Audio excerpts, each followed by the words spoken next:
Welcome, and thank you for joining us tonight. This is the Cedar Rapids Community School District's board meeting for Monday, October 28th, 2013. I ask for someone to move the approval of the agenda. I move that the agenda of Monday, October 28, 2013 Board of Education meeting be approved as set forth, and each item is considered ready for discussion and/or action. Second. Thank you. Roll call, please. Director Westerkamp. Aye. Director Humbles. Aye. Director Rosenthal. Aye. Director Laverty. Aye. Director Anhalt. Aye. Vice President Witt. All right, the minutes were circulated in the board packet, and I ask if there are any corrections, additions, or deletions that anyone would like to submit. Seeing none, may I have a motion to approve the minutes as presented? So moved. Is there a second? Second. It's been moved and seconded that we accept the minutes of the last meeting. All in favor, please indicate by saying aye. Aye. Those opposed, say nay. The minutes are approved. All right. On the agenda tonight, we have 3 public hearings, and we are going to ask each person to come forward and limit their testimony to 5 minutes. Our board secretary will let you know when your time is reached. The board will not engage in dialogue at this time, but we will take your remarks into consideration when it's time to consider this item. We ask that you state your name and address for the record. So now we'll open the public hearing on our first item, the utility easement at Jefferson High School. Laurel, have we received any written comments from this item? No, we have not received any comments prior to this meeting. Is there anyone else who would like to address the board on this item? If not, I will close the public hearing on the utility easement at Jefferson High School. The second item of the public hearing, so now I will open the public hearing on the sale of property at G Avenue Northwest. Laurel, again, have we received any written comments? No, we have not received any written comments at this time. Is there anyone else who would like to speak on this item? If not, I will close the public hearing on the sale of property at G Avenue Northwest.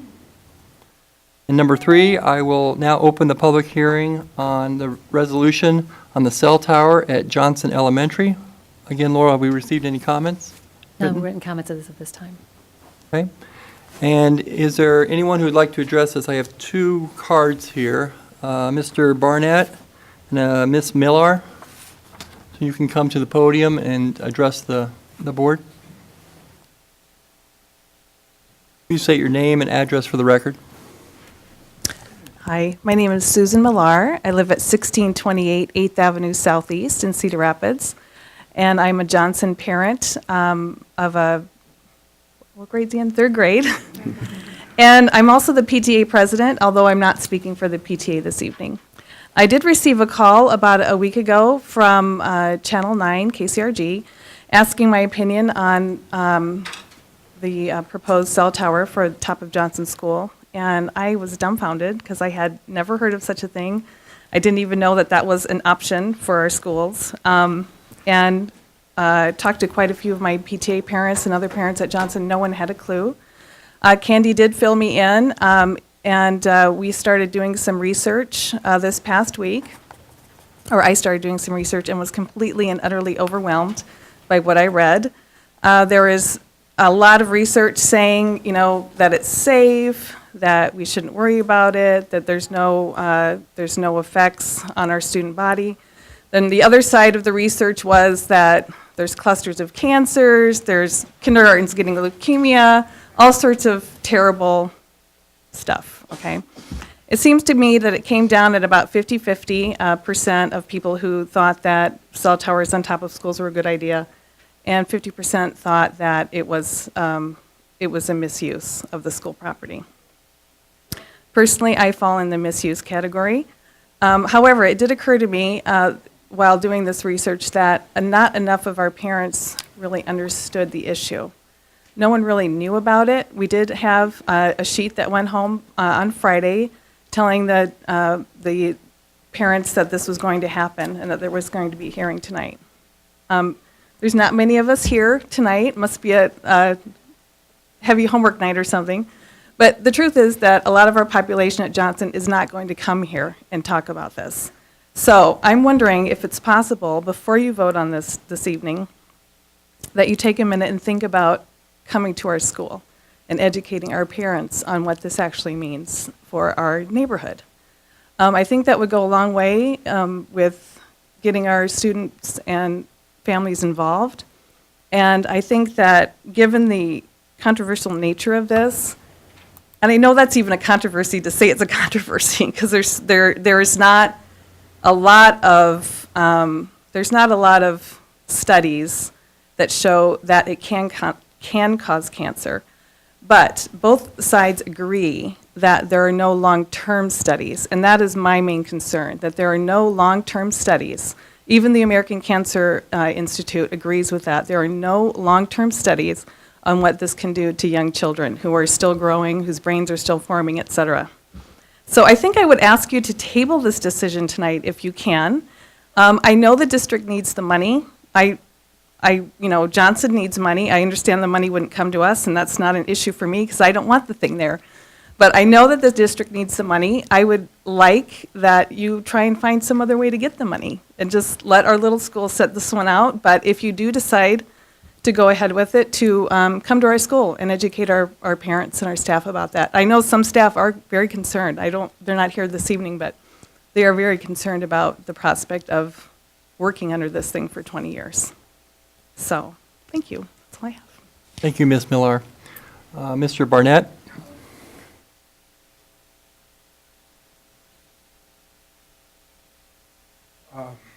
My name is Dennis Barnett. I also live at 1628 8th Avenue, Southeast in Cedar Rapids.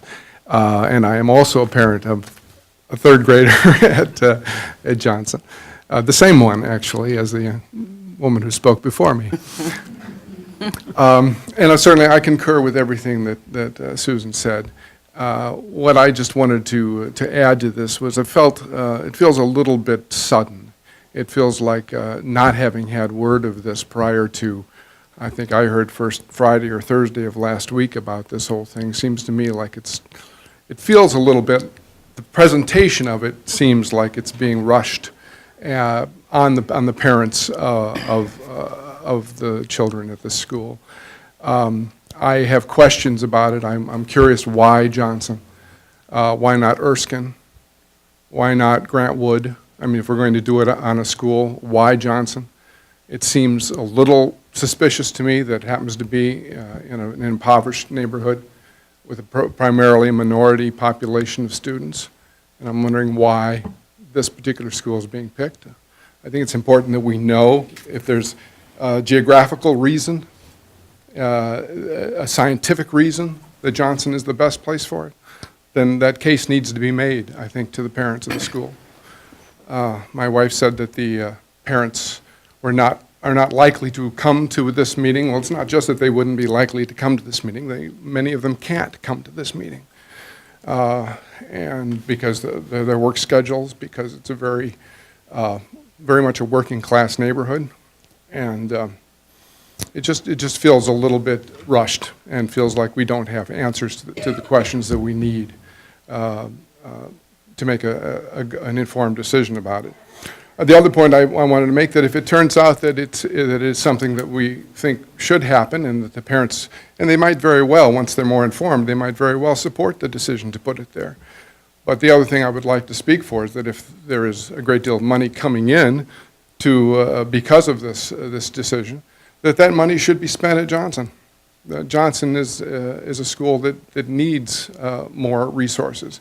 And I think if we're going to be the ones to have to live under this tower, then we should be the ones to receive the benefit. I guess the bottom line is, what's the benefit to Johnson for doing this? So I'd appreciate having this decision put off, and I'd appreciate having more information brought to the parents of the school. Thank you. Thank you, Mr. Barnett. Is there anyone else who would like to speak to this item? If not, I will close the public hearing on the resolution on the cell tower at Johnson Elementary. Next is the communications, delegations, and petitions. This is a time for those who want to address the board on any subject. We ask each person to limit their comments to 5 minutes. Our board secretary will let you know when your time is reached. The board will not engage in dialogue at this time, but will take your remarks into consideration. We ask you state your name and address for the record. And I have one up here for Lawrence Winklowski. There he is.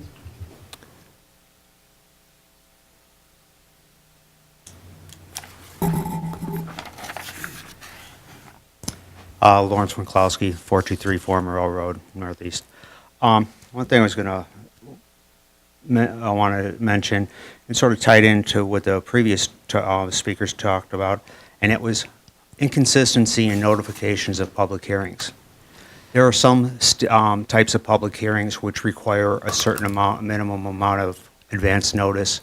There's others that are not. The school calendar, for instance, I don't believe there's any sort of advance notice. So this year, we basically, the announcement came out with the minute or agenda, and that's how you knew about it.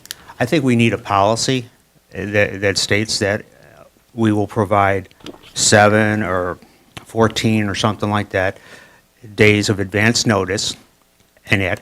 I'm not saying that everyone has to be published in the newspaper, because a lot of people don't get the paper. But if they could at least be put somewhere on the website under a news item or something like that, I think it would be very beneficial for everybody, and help people at least be aware in advance. Now the other thing was, last meeting I was talking about people coming in here and telling the truth, and before I ran out of times to the school board. And something I'm really adamant about, and the calendar is also something that I'm not dropping the issue on the calendar. I'm going to come in here and continuously complain about it. I honestly believe that it should be written in every contract that if you lie to the school board about something, you should be terminated immediately. And the reason I say that is this school board makes decisions about, some decisions are multi-million dollars. If you're not getting honest information, that really hurts. It hurts everybody, and it also discredits this whole process, and that's got to change. And the whole idea of my thing with the calendar about we can't have all these there's no compromise, no exceptions, but I found out, well, that's what we have a lot of in this community, our school district, is exceptions, and that high schools don't start all on the same schedule. Why not? All these little exceptions cost the school district money.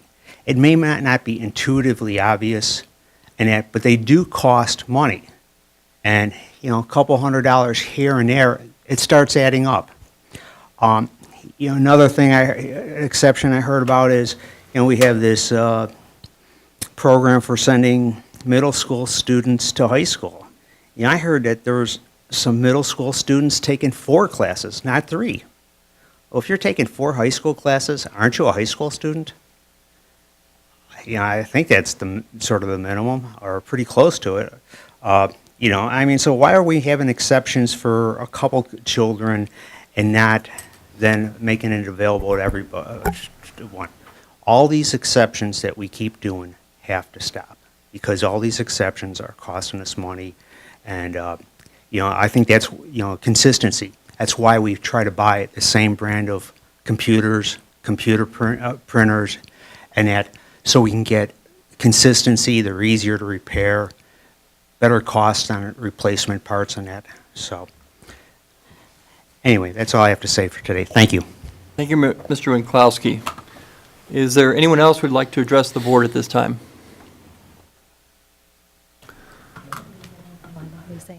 Oh, yes.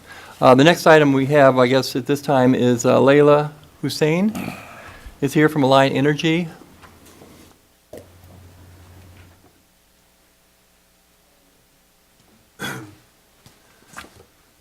Line Smith?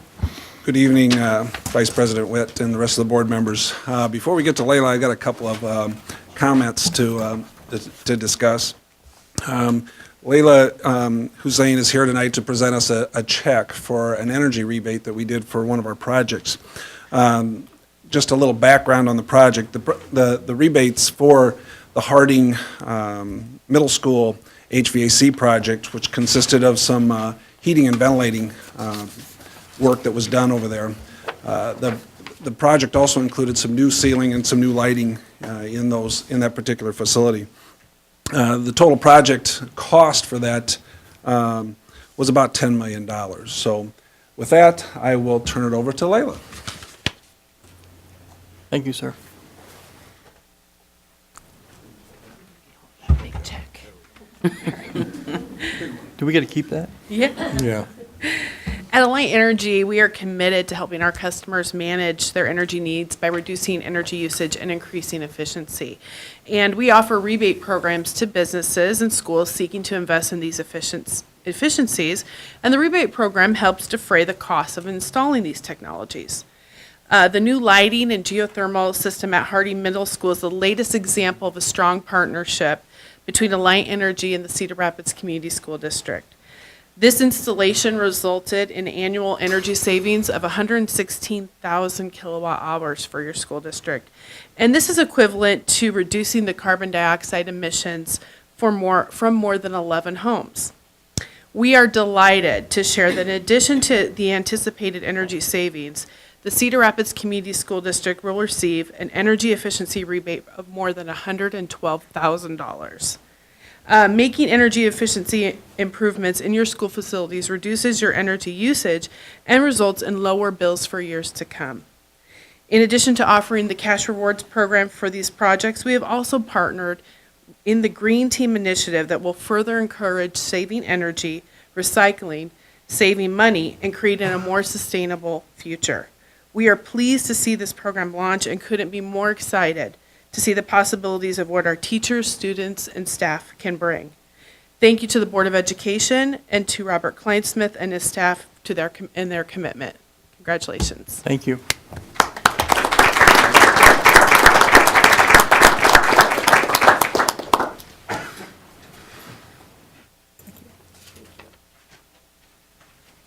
Thank you, Ms. Hussein. That was very nice. Next on our agenda is Superintendent's report. Dr. Benson? Thank you. This evening I have several items. Congratulations to Kennedy High School for receiving the Breaking Barriers Award.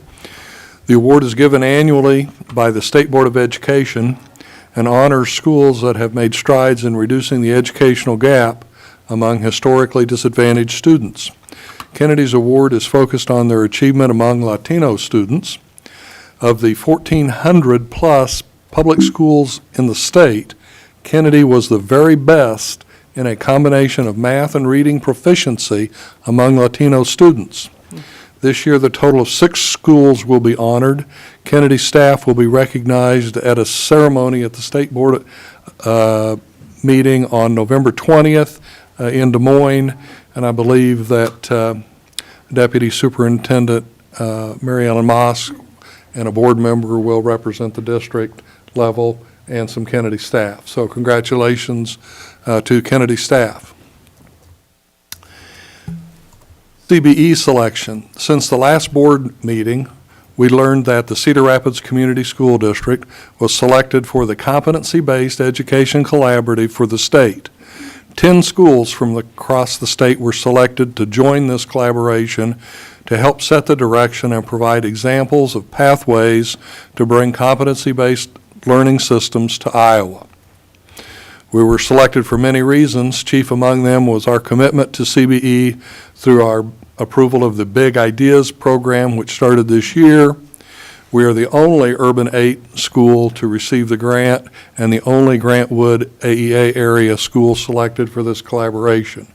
Congratulations to Associate Superintendent Dr. Pickering and his team for the application and this work. We appreciate that. Parent-teacher conferences are in full swing. Middle and high school conferences took place over the last 2 weeks, and elementary window has begun the week of November 4th. Attendance at conferences fosters partnership between the home and schools, which has proven to enhance learning. So we appreciate all the efforts of our fine teaching faculty and our parents to come to conferences and find out about their children. This is really a shout out to the whole community. It's from livability.com.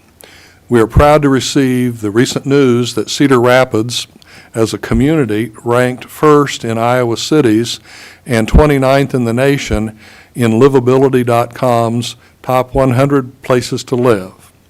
Livability.com's rank of the best places to live includes cities and towns with population of 20,000 to 350,000, and the following criteria are used in their rankings: economic considerations, educational considerations, healthcare, housing, social and civic capital, amenities, demography, and infrastructure. So it's great to have our school district participate in the fine community of Cedar Rapids, and what we already know, that Cedar Rapids is a great place to live. Magnet Schools. The district strives to provide greater choice for our families with new and innovative educational experiences for students. Conversations around magnet schools have begun and will take place in the coming weeks. Please join that conversation on engagecrschools.com or attend one of the upcoming meetings as identified on our website. The first meeting is tomorrow night, Tuesday, October 29th at 6:30 at the new Lynn County Kirkwood Regional Center in Hiawatha. And upcoming meetings will also include Monday, November 4th at the ELSC, Thursday, November 14th at the IBEW 504 Hall, Wednesday, November 20th at the Johnson Elementary School of the Arts, Monday, December 2nd at the Cedar Rapids Public Library downtown, and Wednesday, December 11th at Washington High School. So you can see that we have meetings planned all over the community and want to welcome our community out. The meetings are from 6:30 to approximately 8 o'clock, and the meetings are going to be designed as interactive sessions. And Dr. Pickering and others from the administrative staff will take the community through an interactive session. All state results. Congratulations to the outstanding vocal and instrumental students at Jefferson, Kennedy, and Washington High Schools chosen for the 2013 Iowa All-State Music Festival. The district will be represented in November festival by 25 choral members, 22 band members, and 7 orchestra musicians. So congratulations to all of our fine musicians and the outstanding teachers who guide this as one of our many fine arts programs. And finally tonight, I'm pleased for our student showcase. Val, why don't you take the stand at the podium. The foreign language program in our elementary school has been part of the curricula for the last 3 years.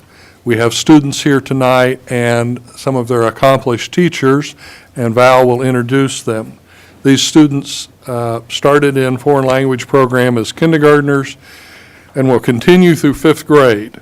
We're pleased to welcome our students and hear a little bit more about this outstanding program. Thank you, and that is my pleasure to introduce this group. This is our FLES group, or Foreign Language in the Elementary School, and we have 3 students representing 3rd grade in this program, as well as 3 different schools. With us tonight, we have Avery Kuchera from Hiawatha. We also have with us Benjamin Drzymski from Coolidge, and Ayla Dawson from Grant Wood. And their teachers are here as well. They're going to, the 3 teachers from these 3 students are Tara Casey, Anna Ranneberger, and Alyssa Sayre. And they're going to share a little bit in Spanish with you, as well as some of the information. So welcome. We have a mic, I think.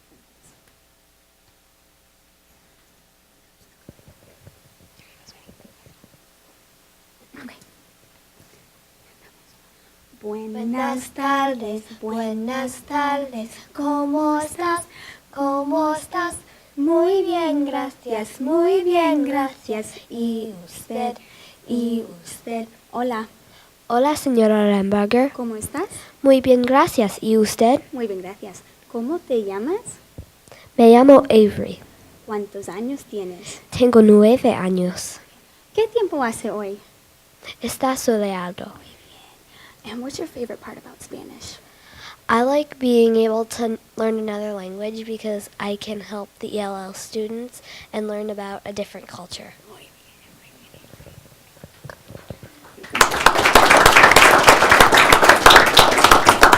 Hola. Hola, señora Stanton. ¿Cómo estás? Muy bien. ¿Cómo estás? Muy bien, gracias. ¿Y usted? Muy bien, gracias. ¿Y cómo te llamas? Me llamo Ben. Me llamo señora Stanton. ¿Cuántos años tienes? Tengo 8 años. Bien. ¿Y cómo te sientes? Estoy feliz. ¿Y qué tiempo hace hoy? Hace sol. Sí. ¿Qué tiempo hace hoy? Hace hoy, hace hoy. ¿Qué tiempo hace hoy? Hace sol. Y Ben, what is your favorite thing about learning Spanish? It's basically the opportunity of getting to know another language and understanding another language, and then I can understand more people and what they're saying. Gracias. Very good.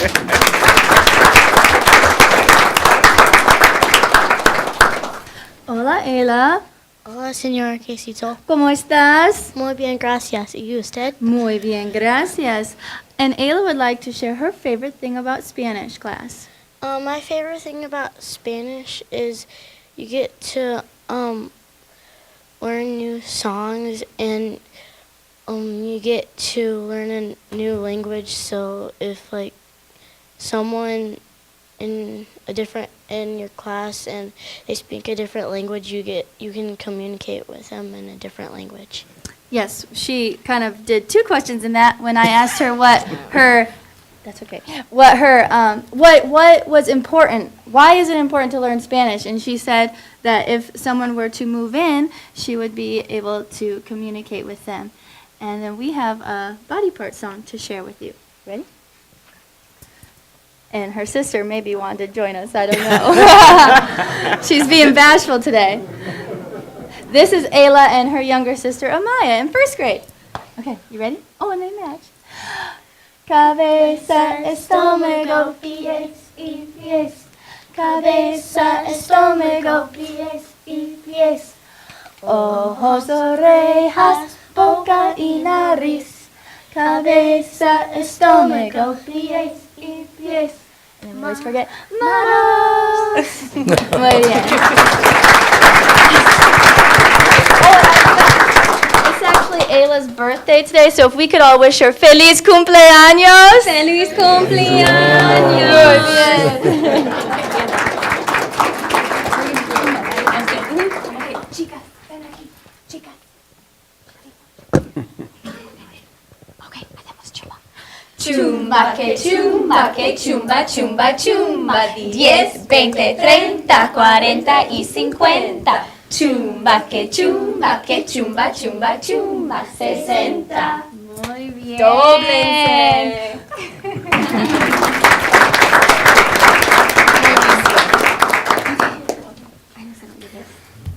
Okay. So I'm Anna Rambarger, one of the FLES teachers, and this is? My name is Senora Stanton. I am one of the FLES teachers at Coolidge Elementary, Truman, and at Jackson. And I am Tara Casey Toll, and I am at Grant, Grantwood, and Jackson. I'm Crystal Saxton. I'm at Harrison, Cleveland, and Johnson. I'm Joelle Schwartz, and I'm at Pierce, Kenwood, and Garfield. I'm at Nixon, Madison, and Hiawatha, by the way. And we have some other teammates. There are 8 of us on the FLES team that are servicing the Spanish program in all of the elementary schools. Anna's going to explain for those of us who do not speak Spanish what our conversations were with our students. So we said, hi, obviously. Hola, how are you? What's the weather like today? We also asked, how old are you? And then how are you feeling, and what's your name? I thought I said one of those already. And then we sang like the good afternoon song that we sing after lunchtime. And then we have one that's, good morning song before lunchtime. And then you guys sang. We sang What is the Weather Like Today?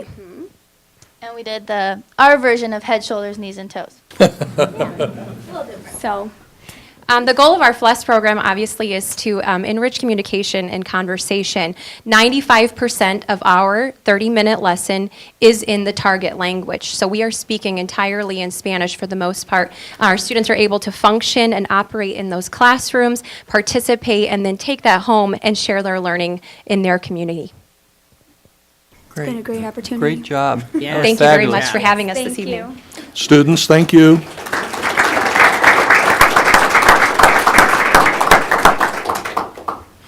We're pleased to highlight students at our second board meetings each month. These are fine programs and great kids, and I'm so pleased that we are able to continue our FLES program. So thank all of the staff. Thank your other colleagues for us. Thank you. Yeah, that was very nice. I really enjoyed that. I think we all did. All right, we've got on here board reports. Are there any board members who would like to share a report at this time? Keith Westerkamp. As you know, I'm on the Iowa Association of School Boards, and we recently had an accounting report to the Iowa Association.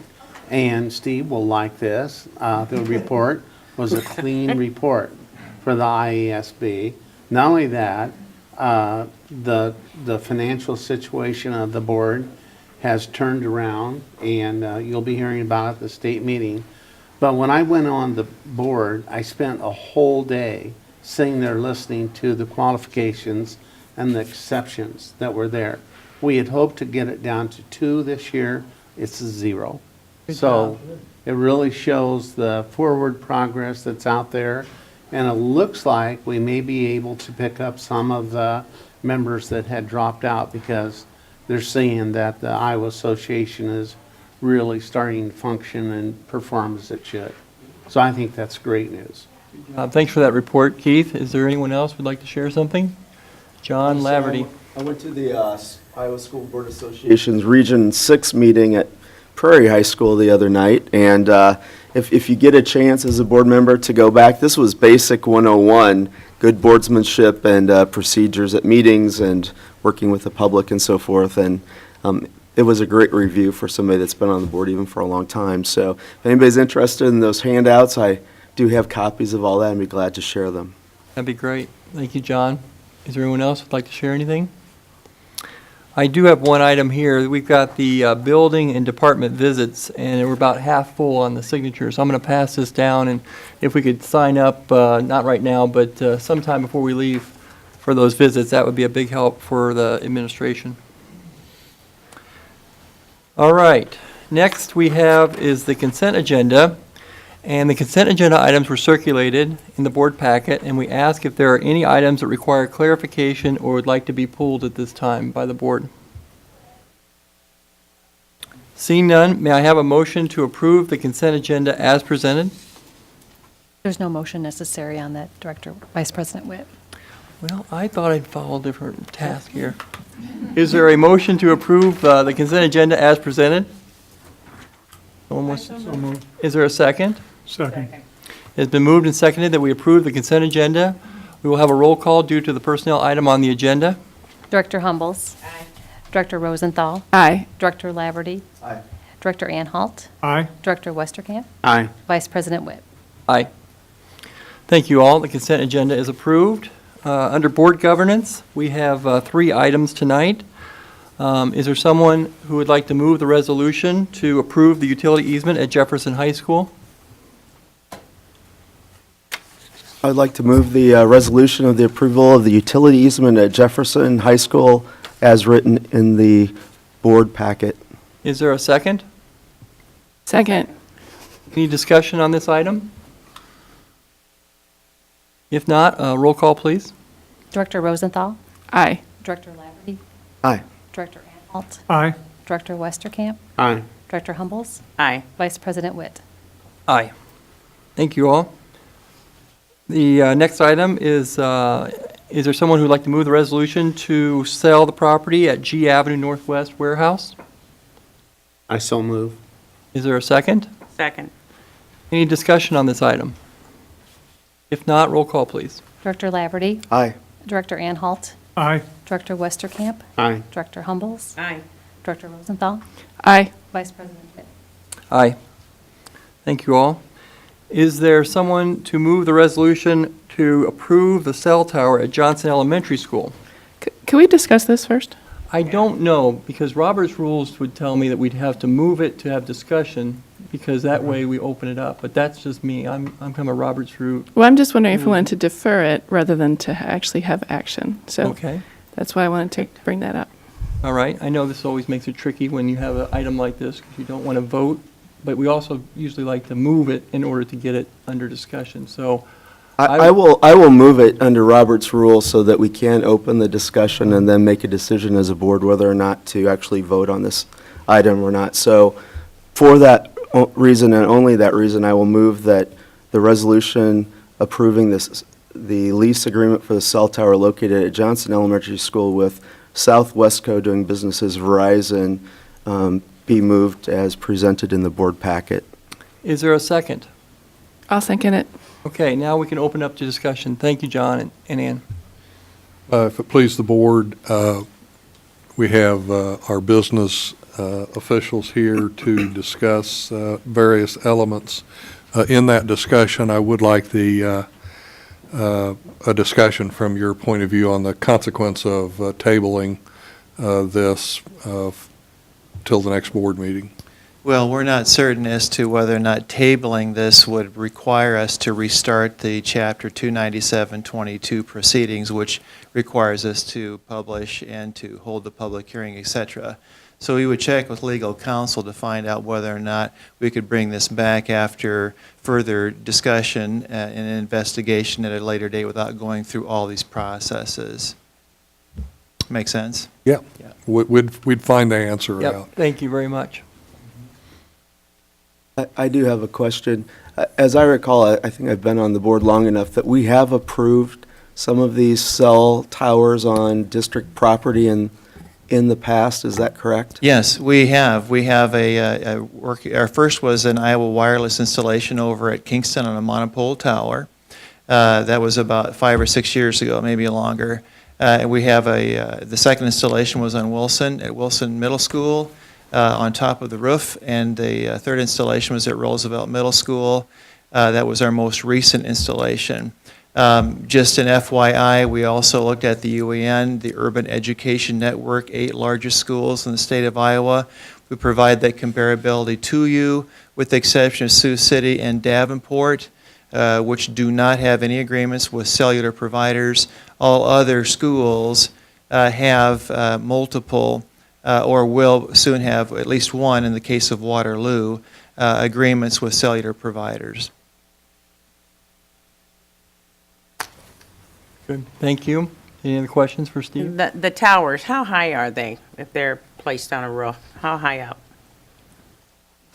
They're going to be about 8 foot off the roof line. You're not actually going to see the tower because in this project, they are putting a wall up so that the towers are going to be behind the wall above the roof. So you're not actually going to see a tower per se. You're going to see a simulated brick wall is what you're going to basically see. Keith, go ahead. Has anybody looked into the question that was raised about a potential negative impact from a tower on children? I'll start that answer, and then maybe Rob can finish up with any additional information. Just today, we received word from the provider that this RF issue, the radio frequency wave issue, whether or not this is something that's cancer-inducing, is harmful to children, staff, whatever. The question was, what after the installation are we going to do to look at the emissions and determine that they are indeed as safe as they are conveyed to be with the study that is included in your board packet that provides that these are safe, the RF levels are low and not a danger. After installation, if we move in that direction, there will be a test of the RF levels, and they will to be ensuring that they are meeting the standards that we believe they should be, and if there's anything that is amiss, we would obviously shut it down and make adjustments to ensure that it does meet those requirements. Stephen, those tests are done by a third party, right? They're not done by the cell tower provider, but. That's correct. by They're an not done independent by. third party? That's correct. They're not done by Verizon. A third party comes in and does the testing, independent testing agency. Other questions for Steve or Rob? I just had a question on the process. So, because that was one of the concerns we heard tonight was about the process. So I was just wondering when we had the agreements at Wilson or at Roosevelt, if we had any different process or notification. We did, Director, and we legal counsel, the Allers Law Firm, has recently suggested to us that we really should be following 29722 process for the installation approval of a cellular transmitter on district property. That wasn't their position when we had the 3 previous installations, so we are following a different protocol here. We did not have a public hearing with the previous 3. Today we are. So we are improving our public visibility in regards to this process. And that's why you have a discussion 2 weeks out and a publication in the paper and a hearing, all before action is taken. Right, so at our last meeting, we voted to have the public hearing tonight. Yes. That I want you to reemphasize that is a change from past practice, where our legal counsel, in practicing conservative law, has recommended that we do the 297.22. 22 law. I got too many state laws that I follow, I guess.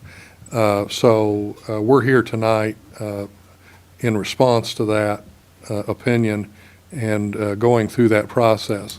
And what Steve was in reference to is, should you table it, we don't know whether the publication and the fact that we had the hearing tonight is sufficient under that process to go ahead and take an action at the next meeting, because on a tabled item, on a motion to table, now that you have a motion and second, if you have a motion to table, it takes precedent over the motion that is on the floor and does not require a second. Okay? Our dilemma is, because this issue has come up and we really haven't ever researched it, does the fact that we've already had the public hearing in compliance with the statute on a tabled item, is that sufficient to go ahead and have action, which under Robert's rules you would typically, well, you must bring a tabled item back in its original form for action at the next regularly scheduled meeting. We would do that. In the intervening time, we would have to research whether or not delaying it or tabling it reinstituted the need to go through the publication notice and the hearing notice again. Very good. Thank you, Dr. Benson. What's the pleasure of the board here? Yes, Mr. Westerkamp. Yeah, go ahead. Before you get into that, the geographical issue was raised about the location of the tower. Can you address that at all? Really, that's a very simple response, and that is that the locations are always logistically to the advantage of the providers looking for the right geographical topography as high as it possibly can be. Its location in their infrastructure, it fills a gap that they need. They come to us asking for specific locations as a consideration, and the other schools that were mentioned during the public hearing simply weren't locations that were requested by the provider. Just to add to that, we were one of two locations that they were looking at in the neighborhood. So there was a private personnel, private company that they were looking at as well, and so there was two locations in that same neighborhood. So, no, sorry. So in one sense, this is a public service. I mean, I see this as both a public service and that they're also basically paying us for the inconvenience of having this on our property. Would you care to comment on how you, I mean. This contract. Making a lot of money off of this, No. so I just wanted to hear your comments on that. This, I give Rob Kleinsmith all credit for a very tenacious, lengthy conversation between the Cedar Rapids schools and Verizon over this, having all of the brick and the infrastructure additions to the Johnson Elementary School would have never happened if it wasn't for Rob's insistence that this get done and get done right. And so I believe Rob's been negotiating this for at least 5 months now. This has been a work in progress for quite a long time. Thank you. John Laverty. So the question, if this has been in progress for 5 months, has the school community had any conversations about this? The principal, obviously the PTA president wasn't aware of this. Are there any conversations with the schools when we go through these kinds of discussions? There was some communication with the principals back and forth. To the degree of getting to the parents, probably not. I can't speak for the principal, but there had been some communications back and forth. Yes, Gary. One of reading through the material that, the background material that we provided, and any of the concerns that were raised on the RF signals. A lot of it seemed to deal with the height of the tower, proximity to the ground underneath. There was also some concern about directly underneath the roof of it. They said materials absorb most of that, but it's the underneath the ground. Our other two sites, as I think about it, are on much higher. The towers are sitting much higher above the ground than the others because of being on a middle school, and then, of course, at Kingston, it's on a tower, which is obviously much higher than the other. It seems to me that, again, the proximity of what this would be, and it's not going to be on any elevated structure other than just the roof. It would put it in a closer proximity than we have some of the other towers. I know that I asked this afternoon about whether or not the testing would be, and the fact that it would be third party, to ensure that we are at the levels that the work is done, that the levels would be acceptable under OSHA and others, under standards that are acceptable right now. So I see the difference between that and the other sites. I see the testing afterwards, if it was in compliance. But I also understand that we're sitting here making decisions about other people's kids that are having to live under the circumstance. Not that it isn't safe, but they're feeling uneasy. So I feel that there should be more information or more dialogue with the Johnson community before we move forward. That's my feeling. I think that's a perfectly reasonable thing to do. Clearly, there are some concerns that have been expressed tonight, and this has been a project at work for 5 months plus, and to go to Johnson and provide information to the Johnson community and bring perhaps some representatives in who will come in from a long distance, and we can schedule something and have that input, that opportunity to listen would be a good thing. And we can always come back at a later time and provide, the issue with the support of the Johnson community. Frankly, I think that this is something, if it's understood, we would be well served to do this for our community, and I think they would probably support it, given that there's a $25,000 plus funding stream here that we certainly could use as a school district. And by the way, the three current cellular agreements that we have provide resources that go to the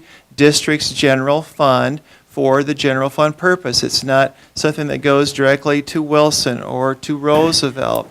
So what we're doing in regards to this funding stream, and this is sort of in response to a question, again, that was brought to you tonight, is why don't we keep the monies at Johnson? So a little background there. We certainly can come back and let you know how things went and revisit the issue in the future. Well, Keith's got his hand up. I'd like to have a report, from an expert on this subject, because I think there'll be others that will come maybe forward in the future. And I think it not only assures the people at Johnson, if it comes out positive, but the other sites as well, that we're not unnecessarily taking a chance. So I'd very much like to hear a report from an engineer to explain what all these things mean and give us some assurance that this is a safe thing to do for our community. Sure. Nancy? And I would really like, for the folks that are at Johnson, they need additional information because it could impact the children. And if they're not informed, I could see where there's some questions and concerns. So I would like to see that happen, some sessions. So the school and the parents know about this project. They're better informed. Ann, go ahead. Yeah, just to remind people that several years ago, people were concerned about phones, and because every phone puts out RF waves also. So there was quite a bit of concern about the actual use of the device and the impact potentially on health. So I think it's all related, and I think having more discussions makes sense. But just so people realize that the energy is not all in the tower, it's also in your hand. Sure. John? I agree with all of that. I also would like the parents and families at Johnson to have the opportunity to do a little bit more research. You've found some things that obviously are a concern to you that I have not seen, or maybe other board members have not seen. So in addition to us presenting what our information is from our experts, I would like them the chance to tell us what maybe some of these competing studies are that show maybe it isn't in the student's best interest. And there's not any $25,000 in my mind that would be worth it to put any children at harm. So to take this extra step in my mind is the best course of action at this point. So call for a motion. Yeah, motion. Anyone want to table? I move that we table this item until the next board meeting. All right, there's been a motion, no need for a second. All in favor, say aye. Aye. Aye. All opposed, same sign. Thank you very much. Thank you, Steve. Thank you, Rob. All right. Yes, thank you. Appreciate it. We have, next on the agenda, 2 presentations. The fabulous Mary Ellen's getting up here. And first one is on peer review process. And Sue Clapp, who's also fabulous. I gotta be careful what I say. I get quoted. Vice President Witt, Dr. Benson, members of the board, it's our pleasure, Sue and my pleasure to be here with you this evening to talk about the peer review process.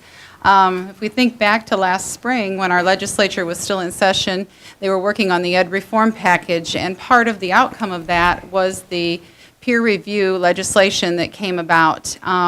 At that same time, we, understanding that this was probably going to be an outcome of the legislative process last spring, we were in the midst of negotiations with the CREA, and in the bargaining process, we began planning collaboratively with the CREA and district. We began planning what that peer review process would look like for our district.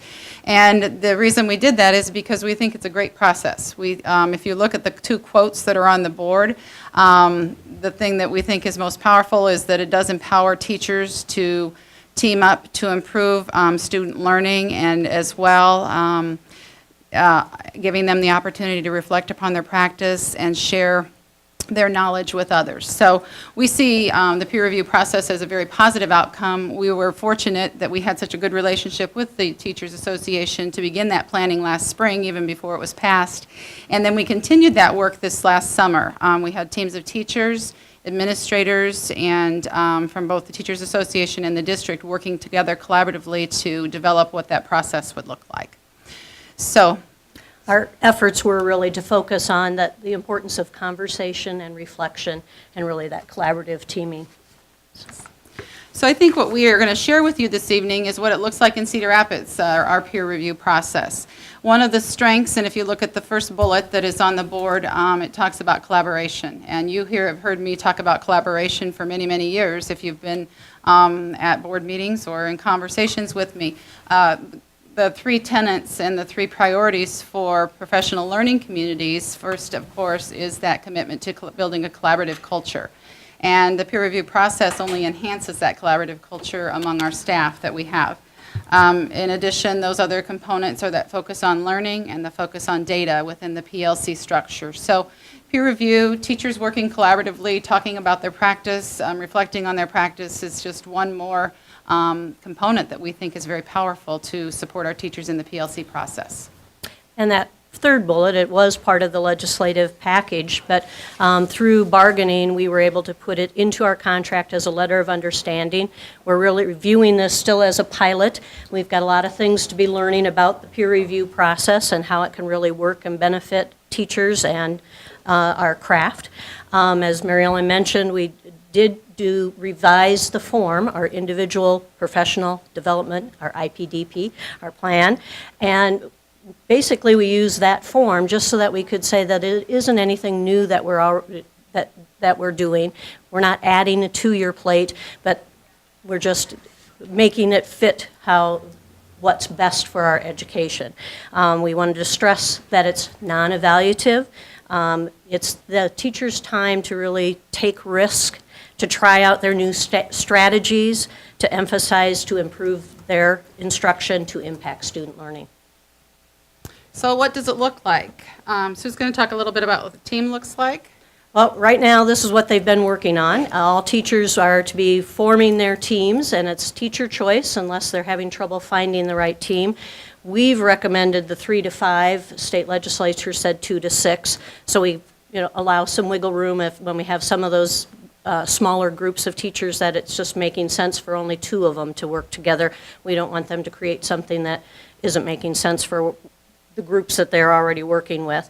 They're setting their goals and meeting with their evaluator in their buildings, and that has to be done by tomorrow. So hopefully they've all gotten theirs written and in place. That's exactly right. The deadline is tomorrow.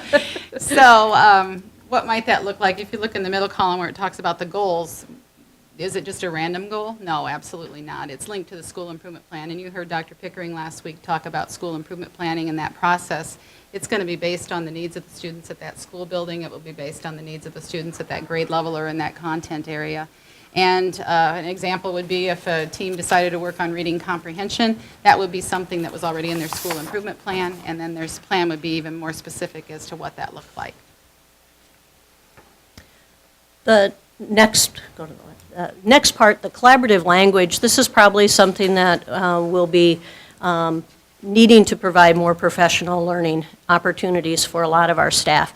Many of our elementary instructional coaches and people who've been involved in our mentoring program have worked with the coaching language and really knowing how to work with a teammate to provide feedback and to accept feedback for the things that they're working on and to see. So we've put this out there, we've provided some handouts to get some things going, but really thinking about how you would question someone without offending, but helping one another to grow. So instead of saying, why in the world did you do that? You might just say, I'm curious to know more about.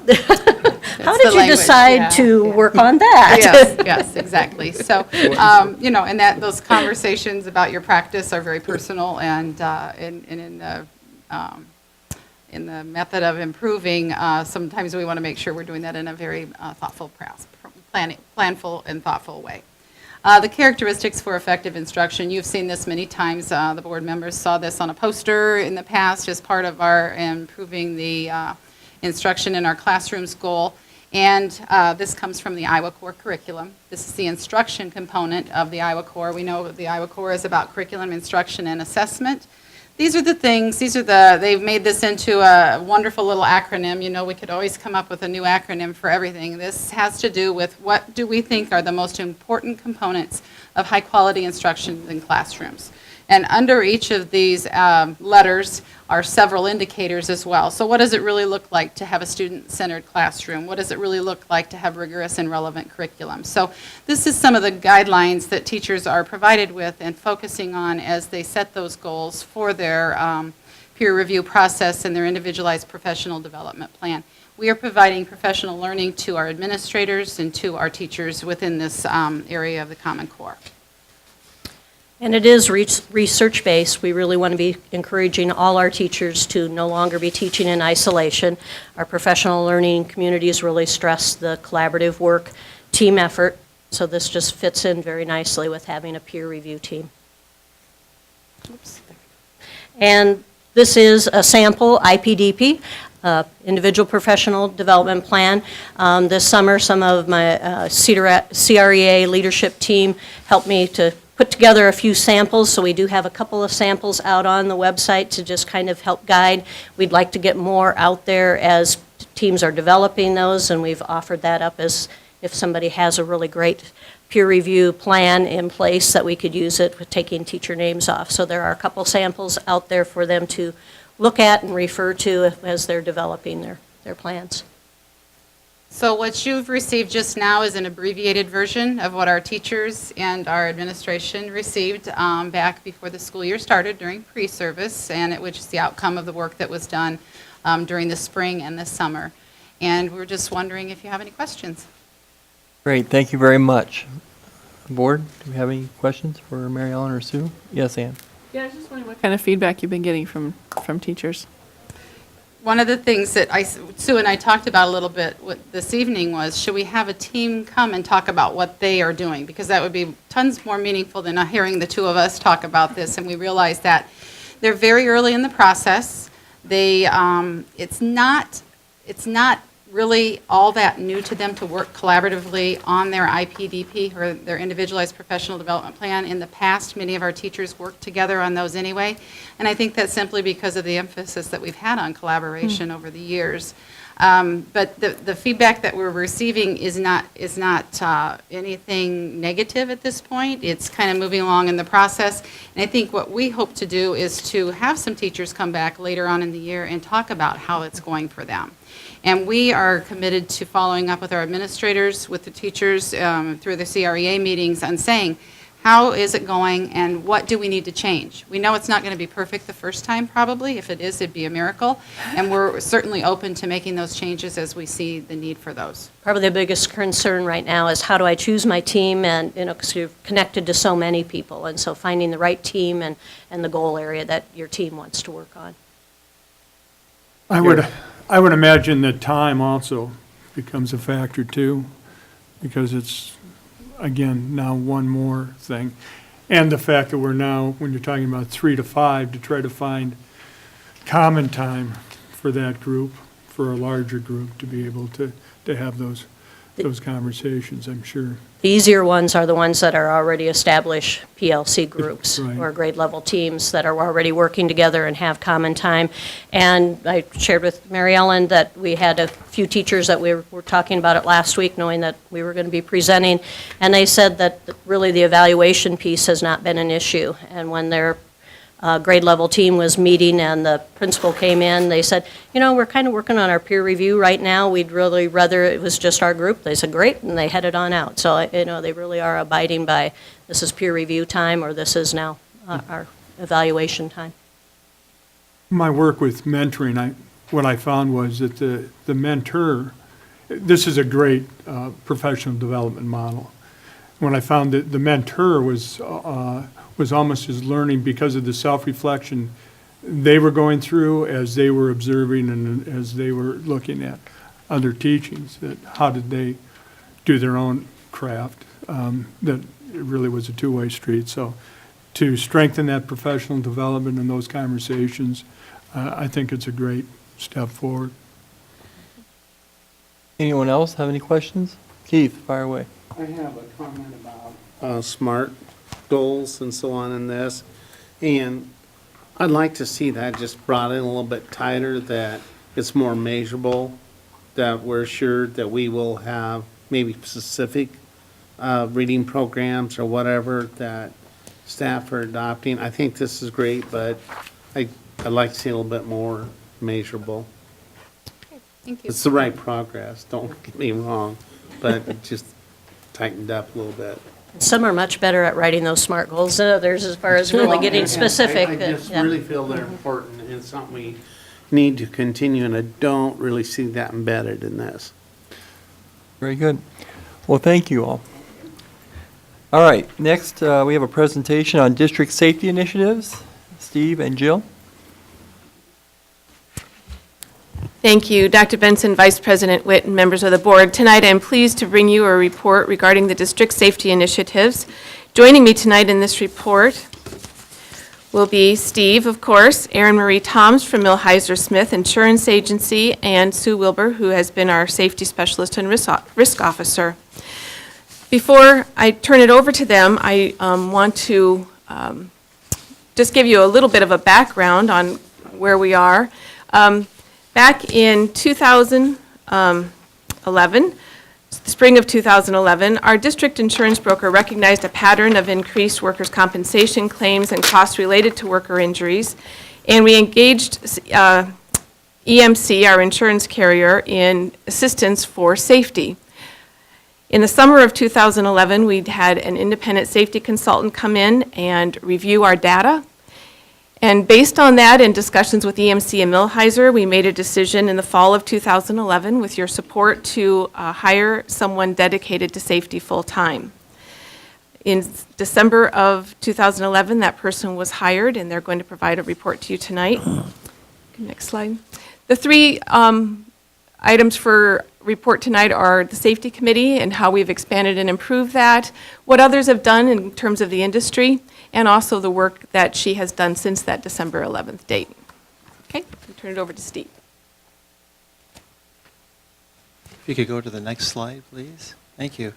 The safety committee, I've been with the district for 17 years, and one of the early things that I was asked to do was to chair the safety committee. And 17 years ago, I knew nothing about safety in the school district, and we certainly don't know it all, that's for sure. But we've learned a lot along the way.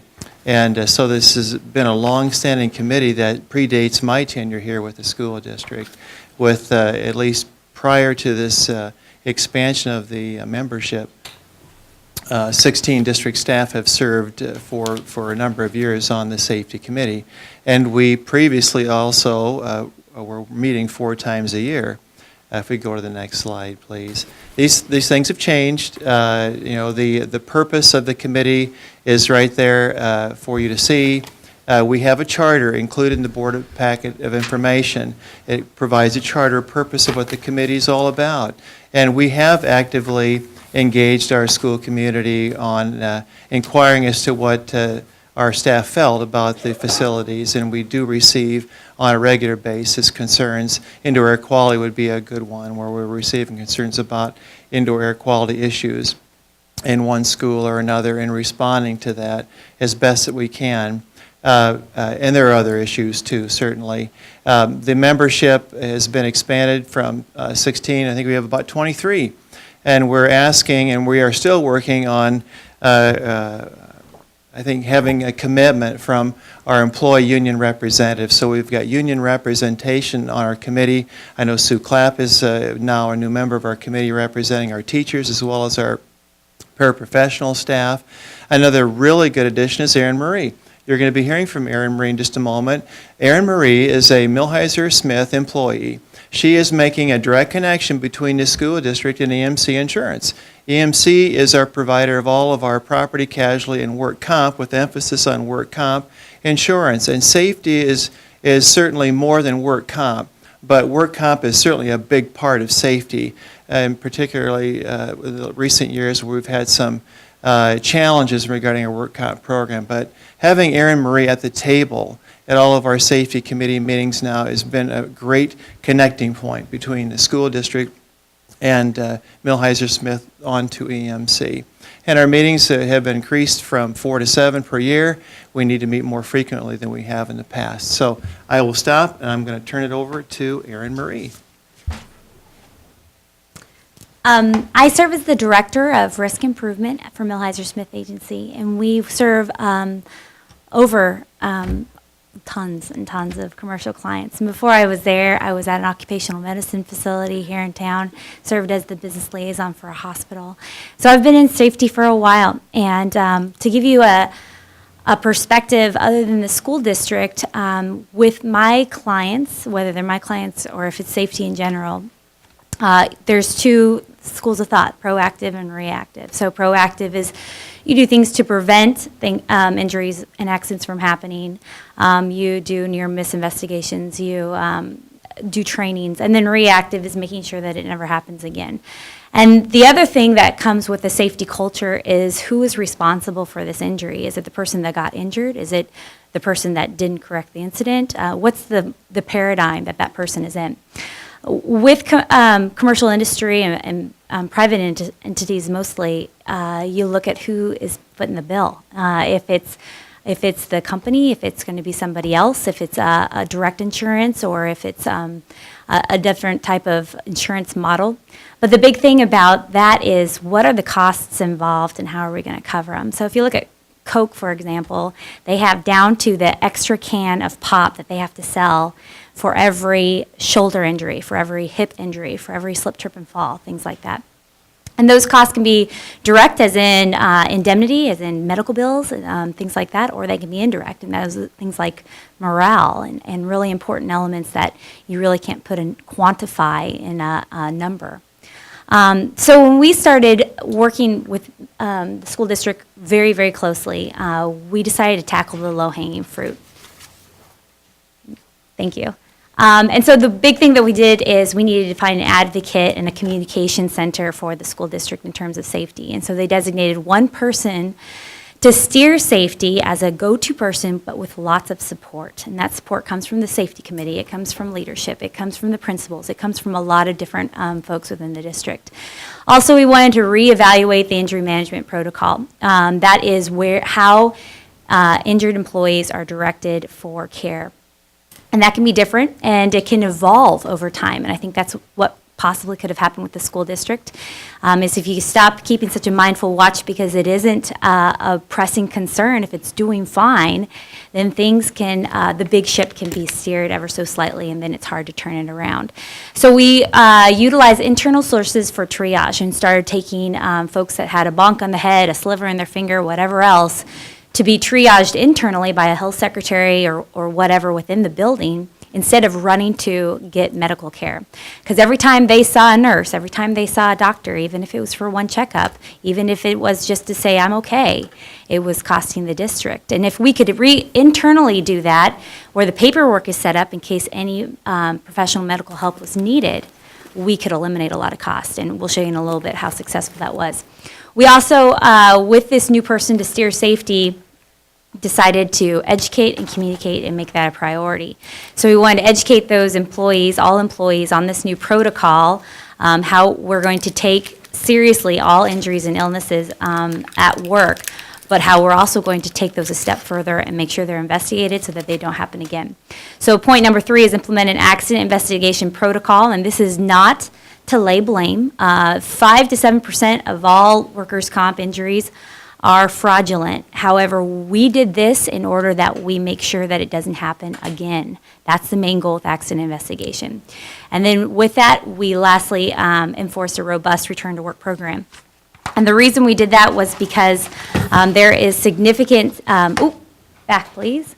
There is significant research done that if there's a return to work program, those indemnity costs, which means those are the costs for people to stay at home and get well, Those indemnity costs are related directly to how long they're off will be how less of a chance they're ever going to come back. And there has been study after study after study saying the healthiest place for a person to heal if it's work-related is at work. Now, I know it doesn't always make sense because we get on the flu and want to be on the couch, but this is a work-related accident or injury, and a lot of things can go through a person's head when they're at home and away from the work mindset. So it's a really healthy way to do that. We had a Cedar Rapids Community School District employee that wrote to the Cedar Rapids Gazette into April of this year, said, "I was recently injured and I'm on light duty. The experience has been exhilarating, not only being with the student, but observing what goes on there on a daily basis. I have heard a lot of negative about our school system, but this experience has opened my eyes to the wonderful education the children receive in the classroom." So it gives a more diverse outlook of what else is going on in the big picture of the school district. And although the culture had been for so long that if you're injured, you stay home, you recuperate, we don't want you back, yada, yada, until you're 100%, it's not that anymore. We say you're a valued employee, you're an important part of this network of people, and we need you back in whatever capacity we can until we can get you to 100%. Okay. Thank you. So I wanted to show you a little bit about how we've improved our workers' comp costs. Now, these are dollars by range. So if you look at the big blue, that's actually good. Those are zero cost claims. And those are the ones that they're turning in, but we're not seeking any sort of medical care. We're turning in so we think that we can investigate them and solve the problem before anybody gets hurt to a point where we need to have medical care. And then you have the red, it's gotten a little smaller, so is the green, and so is the blue, which is all great. So we're moving in the right direction. Even though it's a longer bar, the blue is what we actually want them to report to us so that we can fix the problem early. Next slide, please. And then this is the cost of claims. If you look at the blue, those are the total cost dollars incurred, and they've gone up and they're coming right back down, which is good. The red line, however, that's the indemnity incurred. And so with our return to work program, which has been exquisite. It's been one of my favorite examples. It's been, there's an insurance magazine that highlighted our return to work program at Cedar Rapids Country Schools so that we could show this as an example for other school districts, because that number right there shows that we're bringing people back to work. We're showing them that they're valued. We're showing that this isn't an opportunity for them to lay at home, but they are important to the school district, and we're going to bring them back as soon as possible.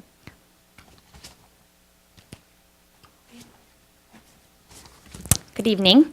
So I am the risk specialist. I'm Sue Wilbur, and I'm going to talk to you a little bit about some of the things that we've been doing. Modifying job descriptions is, we have a proactive, as Erin Marie mentioned, we have a proactive and a reactive column. So we've had EMC insurance come in here and basically live a day in the life of a custodian, a transportation driver, and a bus attendant.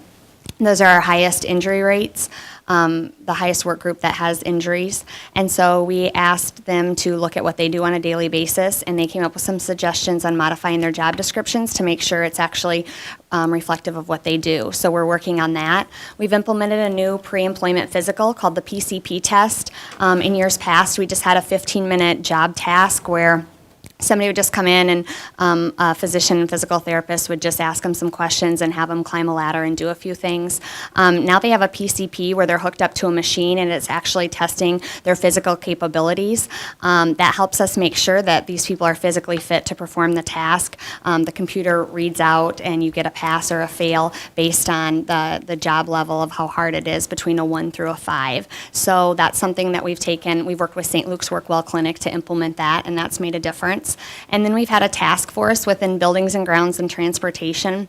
It's also where we've asked EMC to come in, and they've worked with volunteers from the work groups that have said, here's problems we have doing our tasks safely. Can you help us come up with solutions? And they work together. The people in the trenches doing the job every day have worked with EMC to come up with solutions to try to be proactive so we can find ways for them to do their jobs easier and safer. The return to work program's already been mentioned.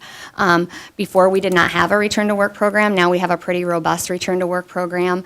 Just to give you an idea, last year, 25% of our workers that were injured were on a modified duty program. So before we had a return to work program, those people would have been at home, and that would have, of course, been costing our premiums. And of course, it's not good for the worker as well. Studies have shown if they get back to work sooner, they rehabilitate quicker. So that's been really impressive. Accident investigations, we've also touched on that. Just really asking questions of why these things happened. When we find out it's something we can fix, we work with Buildings and Grounds to get a work order or something fixed. And those investigations have also revealed some invalid claims. We don't want to be paying for things that truly didn't happen here. And so we've revealed some of those as well. Addressing safety concerns within the buildings. There's multiple ways that people can reach out to us, and I'm going to talk about that in the next slide. Justin, can you?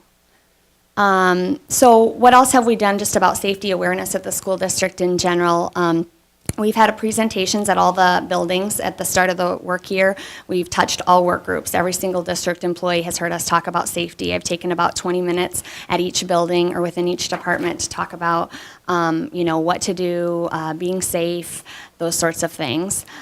We've coordinated with EMC, and they've come to in-services with the custodial and grounds department and transportation department, and have a good partnership with them that's helped. We've just tried to make it more visual of how you can submit your safety concerns. So we've developed a new email address dedicated to safety, so anybody can submit a concern that way. You can also submit a concern on our district resources and through safety committee members, and we have that published as well. So just trying to make it more visual. I've been asked to talk about safety at paraprofessional development. I did one in October, and I'm doing another one in January. Again, just getting the word out there, talking about safety, making it a repeated theme. We have our Safe Schools training, and we've just really vamped that up. There's more classes available. So if we see that maybe Rockwell Daycare is having a lot of extra injuries that are due to lifting, we can ask folks at Rockwell to take a class online about proper lifting procedures and just make sure that they're very educated on how to lift children and move and those sorts of things. We're partnering with Safe Schools to do our accident reporting. That will link it right with EMC, so that will also help in making sure forms are filled out properly and are followed up on. It'll be very electronic, so that will be helpful. The Cedar Rapids School District has a presence at the Safety Roundtable meetings. We actually were the host of October's Safety Roundtable, and that's just area organizations who meet together, talk about what problems they have. We help each other solve problems, look for ideas, bounce ideas off each other. Can you go to the internet, Justin? I just want to show you what our internet looks like as far as the safety presence out there and what we're doing.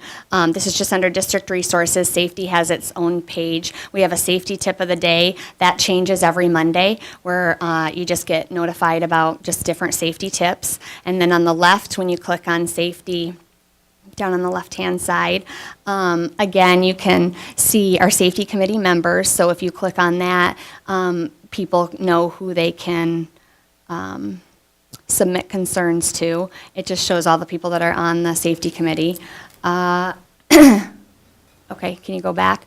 You can submit a safety concern that way. If you click on that, it just shows you how to submit a concern. So that's just another way you can submit a concern. Okay, can you go back again?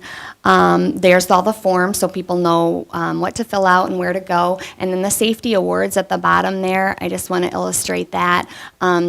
This is something we started last year, and we sent paper copies to the buildings. Dr. Benson and myself signed them and sent them out to the buildings if they were a blue ribbon or a red ribbon or no ribbon.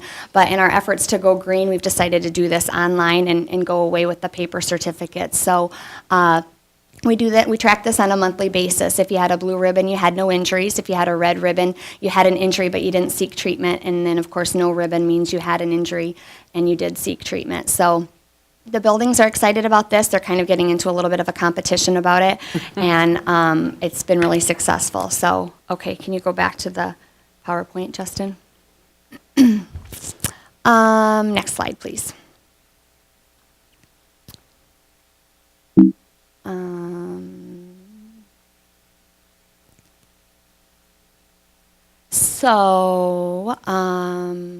Is that the next slide? Did you go one too far? Oh, that's the next slide. Okay, so we're wrapping it up. We just want you to know it's a constant process for continual improvement. We're totally always working on it. Some other things we're doing in our plans for this year is we're going to have a couple district reps go to an OSHA 10-hour course.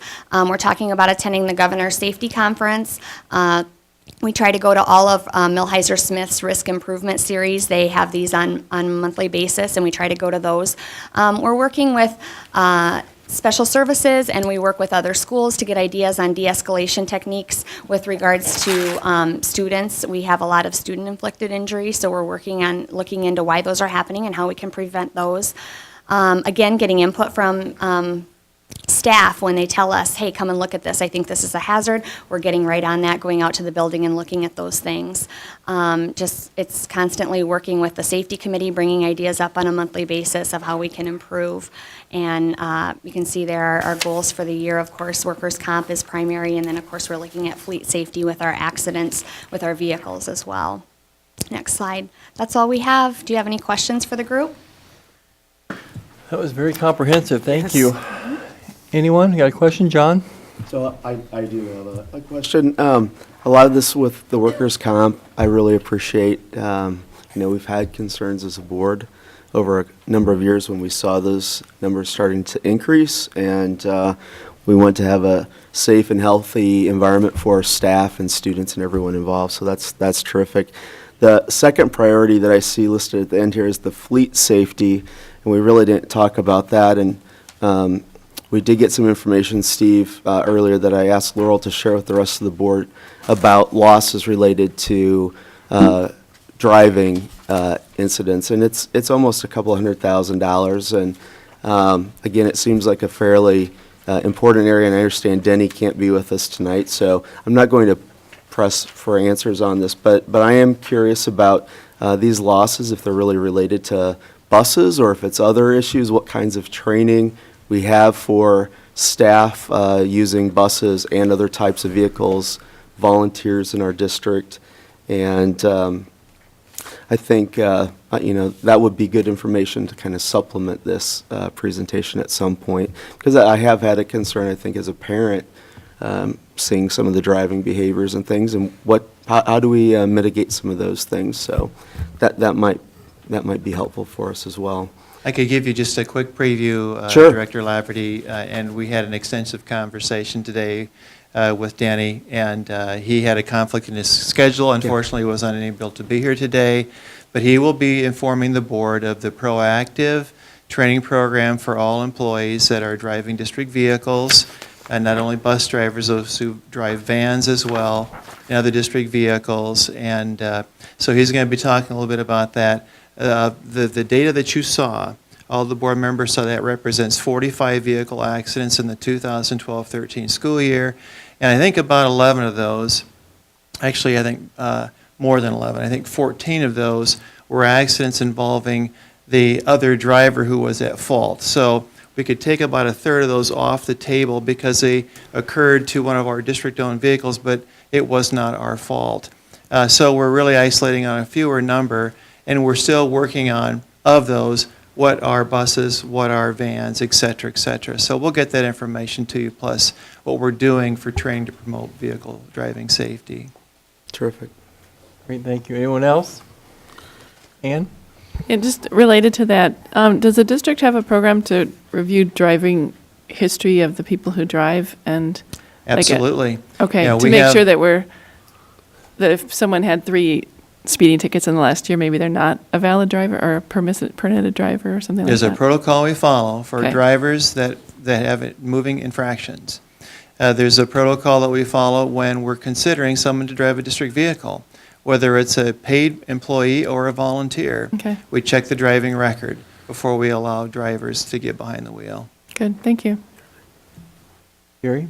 I think when Denny presents that information, though, it's also, I think, of value the number of miles that are actually driven by our vehicles and so on, and the number of buses that we have and their distances, although every accident we want to try to prevent. I think also some comparison to other districts and so on, too. Volume. I know it's not a job I would want, is driving a school bus. It's busy. I'm really amazed at their patience and their tolerance. Yeah, no, couldn't pay me enough, sorry. Do have a question on what kinds of questions are you receiving? Can you share any from the employees coming into the safety committee?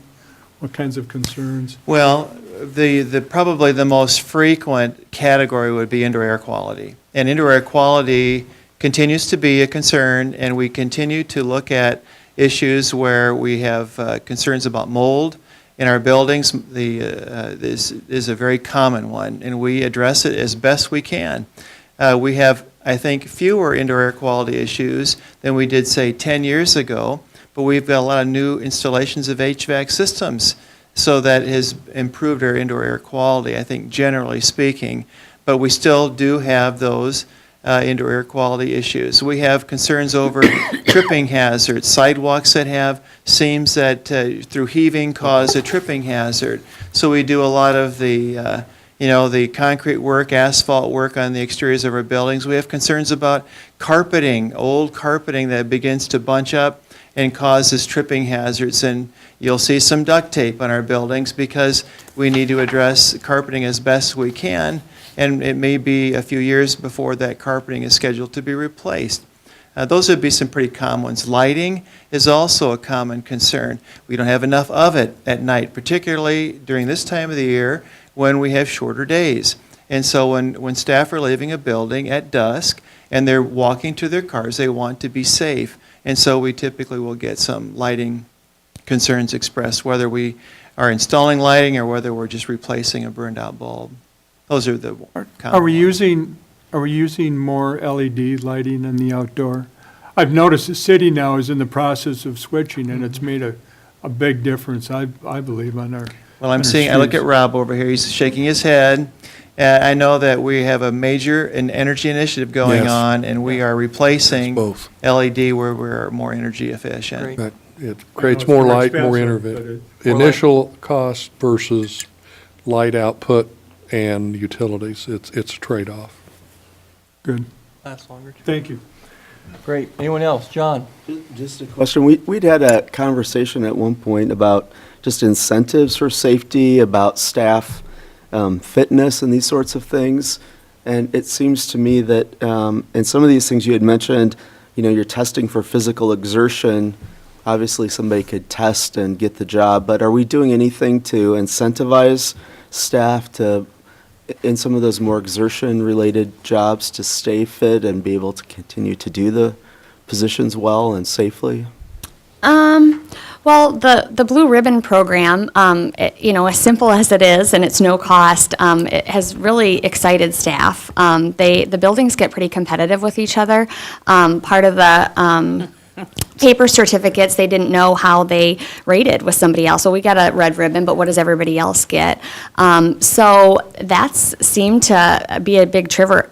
I have more people calling and asking, do you have the standings yet? And I mean, I think, we're just generating buzz about it. People are talking about it. People are trying to be more careful. Incentive-wise, I guess, I know we don't really have anything. I know that the custodial and grounds, again, we're revisiting each injury. If we see things happen, we're trying to ask them to do the safe schools training. Maybe if something happened with a forklift, we remind them about the training of that, those sorts of things. Do you have anything to add to that? Okay. All right. We are going to be working at making the ELS a Blue Zones work site, and Sue is working with, we do have a wellness team committee here at the ELS, and we're going to meet those requirements. And we know that it all connects. If you're working on wellness, that's going to help your safety. So that is a combination effort, and maybe at some point we can give you a report on wellness initiatives as well. Was that wellness fair that was just held? I believe, was that part of that? Yeah. Sue and the committee here put that together. Laurel's Okay. on that committee as well. Great. Anyone else? Great presentation. Thank you very much. Thank you. All right. We have in our packet the board calendar and the meeting evaluation. Please fill that out. May I have a motion to adjourn? So moved. Is there a second? Second. All in favor, please indicate by saying aye. Aye. All opposed? We stand adjourned. Thank you all. You knew that at the beginning. Nice job.